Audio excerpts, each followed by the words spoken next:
Ito guys, merong pinagawa na amplifier. Ayan guys, concert na EB-602R Plus.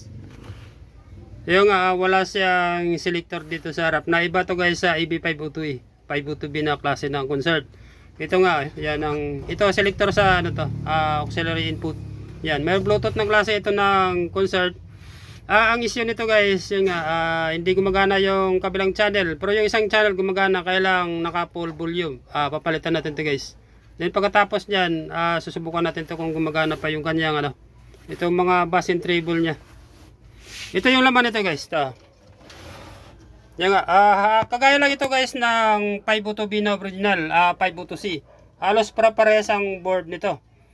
Yan nga, yung kanyang transformer, ito.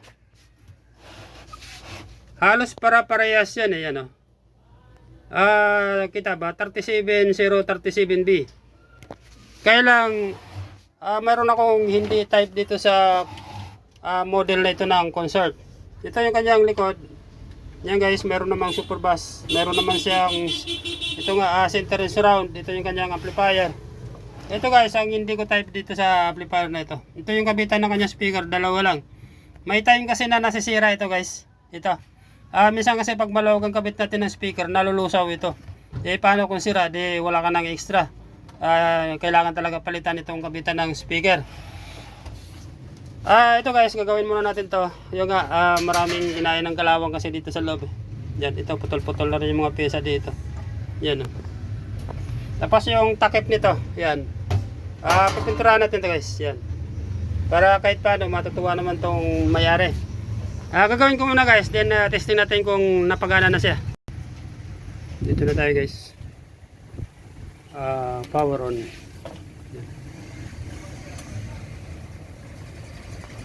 Yan guys, ito yung kanyang selector input. Ito. Hintayin mo natin itong milaw. Yan. Yan. Gamitin natin cellphone. Kaya dito tayo sa CD. Maglalagay tayo ng jack dito guys sa likod. Iwas tayo ng copyright music kasi.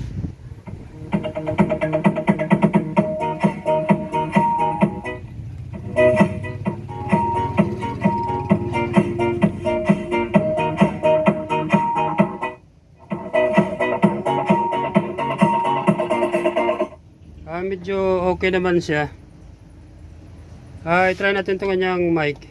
Actually, ang ginawa dito, overhaul eh. Ito guys yung kanyang isang microphone. Yung kailangan ipipress ito. Volume. Yan. Mic on. Hello, check. Malakas ang kanyang echo. Hello, check. Yan. Mic 2. Hello, mic check. Isa nating followers kasi yung may-ari nito. Kaya nag-echo sa kasi malapit yung speaker.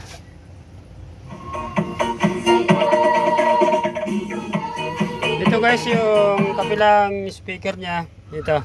Yan. Ito naman yung isa.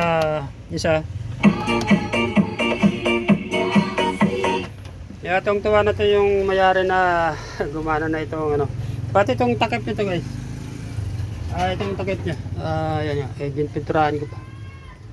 Kasi kung hindi ko pipinturahan yan, yung kalawang kasi nahuhulog dito sa kanyang board. Kaya pag nahulog yan, kakainin ng kalawang yung kanyang mga pesa. Kaya ang nangyayari, parang mukhang overhaul na rin ang ginawa dito.